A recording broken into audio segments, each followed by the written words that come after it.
Bonjour, saya Rasya Abiy Azria. Saya Krisna Dimas. Saya Syadelia Radinta Nugra dari kelompok 15.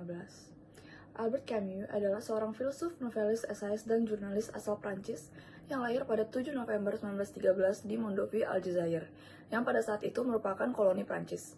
Ia dibesarkan dalam keluarga miskin setelah ayahnya meninggal dunia saat Perang Dunia Pertama dan dibesarkan oleh ibunya yang hampir tidak bisa membaca dan berbicara.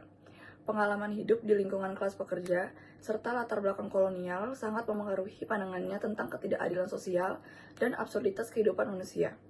Camus tidak pernah secara eksplisit mengidentifikasi dirinya sebagai seorang filsuf eksistensialis, walaupun pemikirannya seringkali disejajarkan dengan tokoh-tokoh seperti Jean-Paul Sartre.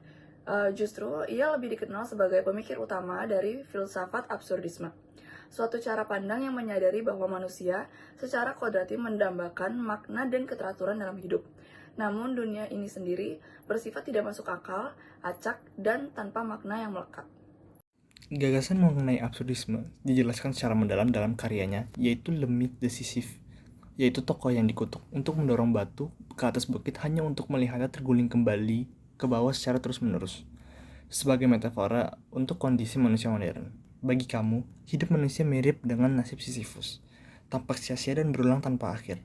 Alih-alih melarikan diri dari absurditas lewat agama atau keputusan, kamu mengusulkan sikap pemberontakan sadar, hidup dengan menerima absurditas secara jujur tanpa ilusi.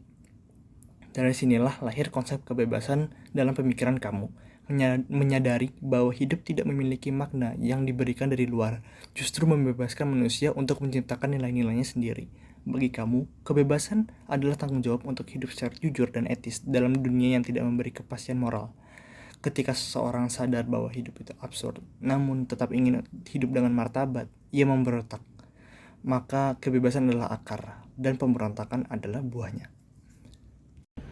Meski telah tiada, pemikiran Albert Camus tetap hidup dan relevan dalam berbagai diskusi tentang eksistensi, moralitas, dan makna hidup dalam dunia yang seringkali tampak kacau dan tidak pasti. Ia mengajarkan bahwa dalam menghadapi absurditas, manusia tetap memiliki kebebasan untuk memilih, dan bahwa pilihan untuk terus hidup, berpikir, dan bertindak secara etis adalah bentuk pemberontakan yang paling manusiawi.